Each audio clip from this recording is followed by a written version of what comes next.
Hello, ഞാൻ Julie Rakesh. നമ്മൾ നിരന്തരം അമ്പലങ്ങളിൽ പോകണം, നിരന്തരം പ്രാർത്ഥിക്കുന്നു, വഴിപാടുകൾ ചെയ്യുന്നു, എല്ലാ അമ്പലങ്ങളിലും പോകുന്നു.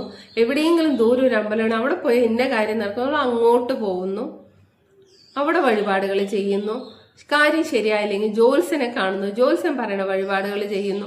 എന്നിട്ടും ശരിയാവാണ്ടിരിക്കുമ്പോൾ ജോത്സ്യൻ ശരിയല്ല എന്ന് പറഞ്ഞിട്ട് വേറെ ആരെങ്കിലും പറയണം ആ ജോത്സ്യൻ ശരിയാണ്, ഭയങ്കര എന്താ പറയുക, ആള് പറയുന്നത് കച്ചട്ടാന്ന് പറഞ്ഞു കഴിഞ്ഞാൽ നേരെ അങ്ങോട്ട് പോകുന്നു, അവർ പറയുന്ന ക്രിയകൾ ചെയ്യുന്നു. അതേപോലെ നമ്മുടെ ശത്രുക്കളാണെങ്കിൽ വളർന്നുകൊണ്ടേയിരിക്കുന്നു, അല്ലെ? പിന്നെ സമ്പാദ്യം ഈ പറയുന്ന പോലെ 10 രൂപ വരവാണെങ്കിൽ 100 രൂപ ചെലവാണ്. എന്തുകൊണ്ടാണ്? എപ്പോഴും അതേപോലെ എല്ലാം കയ്യെത്തും ദൂരത്ത് വന്നിട്ട് പോകുന്നത്, കയ്യിൽ കിട്ടാതെ പോകുന്നത് എന്തുകൊണ്ടാണ്? ഇപ്പൊ ഒരു ജോലിക്കാരായിക്കോട്ടെ, എന്ത് നന്നായി പെർഫോം ചെയ്ത് കഴിഞ്ഞാലും ഒരു നല്ല പേര് കിട്ടുന്നില്ല.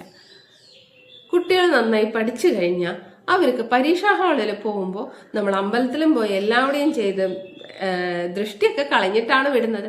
എന്നിട്ടെന്താണ് പരീക്ഷാ ഹാളിൽ പോകുമ്പോൾ പേടിയായിട്ട് വിചാരിച്ച പോലെ എഴുതാൻ പറ്റാതിരുന്നത്? എപ്പോഴെങ്കിലും ചിന്തിച്ചിട്ടുണ്ടോ? അറിയണമെങ്കിൽ നമ്മുടെ ക്ലാസ് ജോയിൻ ചെയ്യുക, ഫ്രീ ആണ്.